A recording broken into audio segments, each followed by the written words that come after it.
Bonjour. Donc, je suis ravi de vous retrouver une nouvelle fois dans une nouvelle vidéo.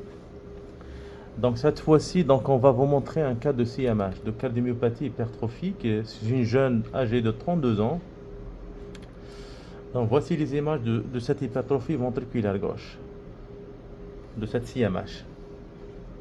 Donc, vous savez que la définition de la CMH, la CMH, c'est une hypertrophie asymétrique qui prédomine sur le septum interventriculaire. Donc, vous savez que cette hypertrophie, donc, elle peut être symétrique, elle peut être concentrique, donc simulant l'hypertrophie qu'on trouve habituellement dans la cardiopathie hypertensive. Mais la particularité de cette hypertrophie, généralement, c'est une hypertrophie qui dépasse 15. Par définition, cette hypertrophie, il faut qu'il y ait une hypertrophie du septum qui atteint ou dépasse 15 mm. Donc, on va prendre les mesures. Déjà, donc, vous avez une hypertrophie qui avoisine 19 mm. Donc, avant de poser le diagnostic de CMH, donc, il faut s'assurer de l'absence de plusieurs pathologies, d'une anomalie qui touche la voie aortique, c'est-à-dire donc une sténose aortique que ce soit sous-valvulaire, que ce soit supravalvulaire, que ce soit valvulaire. Donc, vous savez que le rétrécissement aortique peut donner hypertrophie ventriculaire gauche. Et de s'assurer aussi de l'absence d'une hypertension artérielle, d'une HTA grade 3. Généralement, c'est les HTA sévères qui peuvent donner une hypertrophie assez importante. Mais généralement, quand vous avez une hypertrophie qui dépasse 15 mm, et vous avez une hypertrophie qui prédomine sur le septum, donc avec une absence d'une atteinte, d'une anomalie de la voie d'éjection de VG, une absence d'une hypertension artérielle, il faut penser directement à l'hypertrophie ventriculaire gauche. Et l'hypertrophie ventriculaire gauche, c'est un monde. Il y a de l'hypertrophie ventriculaire gauche idiopathique, il y a les primitives, il y a l'hypertrophie ventriculaire gauche secondaire. Dans secondaire, c'est un monde. Donc, il y a plusieurs étiologies qui peuvent donner cette hypertrophie ventriculaire gauche. Donc, dans cette situation, l'hypertrophie qui nous intéresse, c'est l'hypertrophie ventriculaire, c'est la CMH primitive. Donc, ici, on ne voit pas donc, une sténose aortique, que ce soit valvulaire. Il n'y a pas de sténose aortique sous-valvulaire. Il n'y a pas de sténose aortique supravalvulaire, donc il n'y a rien. Donc, vous voyez que l'ouverture sigmoïdienne, elle est normale, elle n'est pas limitée. Donc, on passe aux quatre cavités.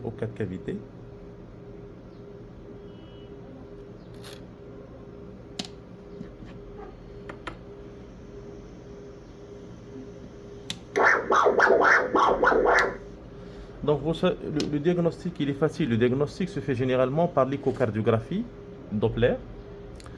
Et généralement, l'examen, c'est-à-dire le plus performant en matière de diagnostic, c'est l'IRM cardiaque. Notre but, c'est quoi? Quand est-ce qu'on demande l'IRM? L'IRM, généralement, quand on pense à une CMH secondaire, donc un, pour confirmer le diagnostic, deux, pour chercher, c'est-à-dire comment dirais-je, des stigmates d'une cause secondaire. Généralement, dans les causes secondaires de CMH secondaire, il y a la fameuse pathologie de Fabry, c'est important. C'est une maladie héréditaire lysosomale, de surcharge. Il y a l'hémochromatose, il y a la cardiomyopathie hypertrophique amyloïde, infiltrative, les causes infiltratives, amyloïde. C'est vrai, on ne voit pas, donc il n'y a pas de stigmate, il n'y a pas d'élément qui plaide en faveur d'une infiltration amyloïde. Donc, généralement, la CMH ou la cardiomyopathie amyloïde, donc on trouve un aspect bruyant de septum, un aspect bruyant, une hypertrophie comme la CMH, mais un aspect bruyant. Et on trouve généralement une hypertrophie qui touche aussi le ventricule droit, chose qui est absente chez elle. Et généralement, l'amylose, il y a plusieurs. Il y a l'amylose primitive, il y a l'amylose secondaire. L'amylose primitive, généralement, l'amylose type AL. AL, ça se voit généralement sur les sujets âgés, dans les myélomes multiples, etc., dans le MGUS, etc., l'état pré-myélomateux, ce qu'on appelle le MGUS. Donc, donc c'est une jeune, donc 30 ans, donc ce diagnostic est écarté d'emblée. Les causes secondaires, donc les amyloses secondaires à elles, ça se voit dans les affections, dans les maladies inflammatoires, les maladies auto-immunes, etc. Donc cette étiologie, donc on peut l'écarter. Donc il y a d'autres étiologies donc, du CMH secondaire. C'est les CMH, les cardiomyopathies hypertrophiques mitochondriales, les cardiomyopathies familiales, les cardiomyopathies qui se voient dans l'hémochromatose plutôt. Euh,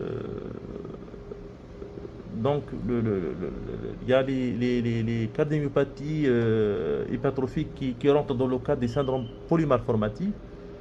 C'est vrai, donc la patiente elle a certaines malformations, donc cette malformation, donc des malformations au niveau de la colonne vertébrale de la rachis.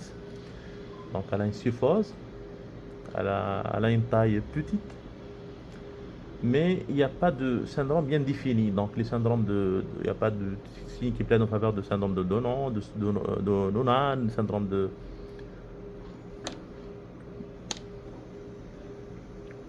Donc on cherche donc un gradient, on va chercher un gradient. Donc il n'y a pas de gradient intravigé, donc il n'y a pas des signes qui plaident en faveur du cyanose, d'une obstruction.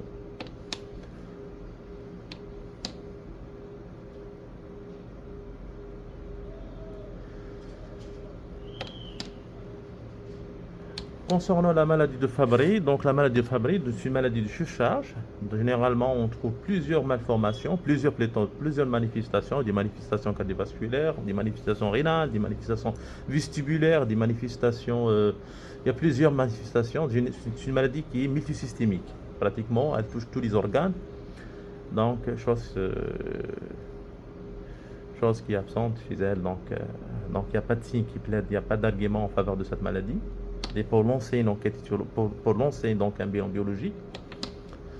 Donc il nous reste, donc on va la prendre, donc le diagnostic qu'on retient maintenant. Donc il s'agit d'une CMH très probablement sarcomérique.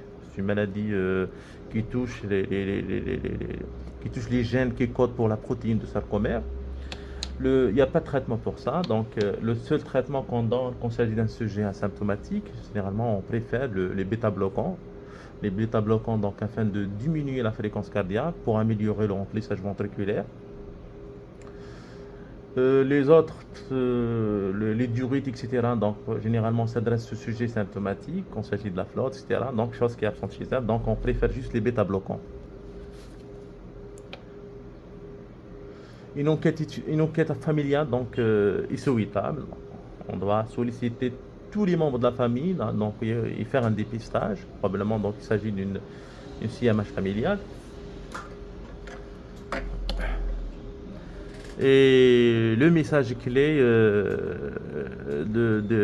cette vidéo, de cette présentation, c'est de penser toujours au CMH secondaire. C'est important. Merci.